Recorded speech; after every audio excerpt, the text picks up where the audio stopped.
सोचिए, महादेव का महान भक्त रावण, लेकिन उसके जीवन के अंतिम क्षणों में क्या उसकी पुकार सच में अनसुनी रह गई?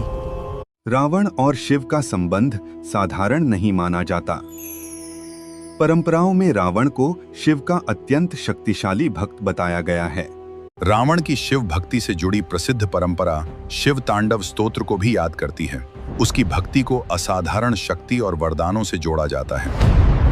लेकिन यहीं एक बड़ा परिवर्तन दिखाई देता है। जब कृपा को आशीर्वाद समझने के बजाय अपना अधिकार समझ लिया जाए, तो भक्ति के साथ अहंकार भी जन्म ले सकता है। सीता का हरण रावण के जीवन का निर्णायक मोड़ बनता है। शक्ति के साथ जब धर्म और मर्यादा पीछे छूट जाए, तो वरदान भी संकट को रोक नहीं सकते।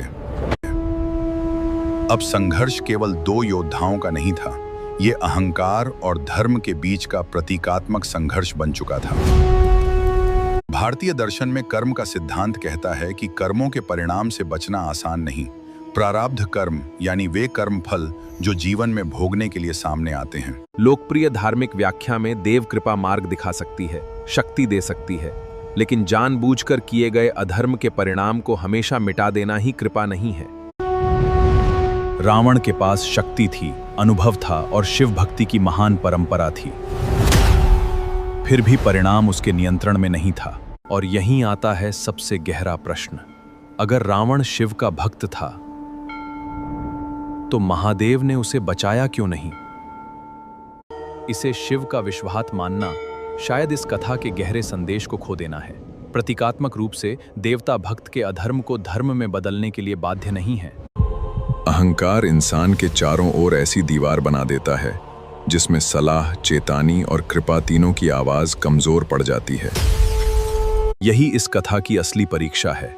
भक्ति केवल पूजा में नहीं, चरित्र में दिखाई देती है।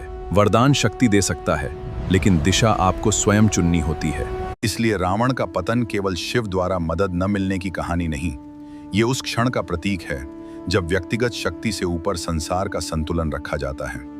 आज का संदेश सरल है, पूजा कितनी भी है, इस संदेश को याद रखिए।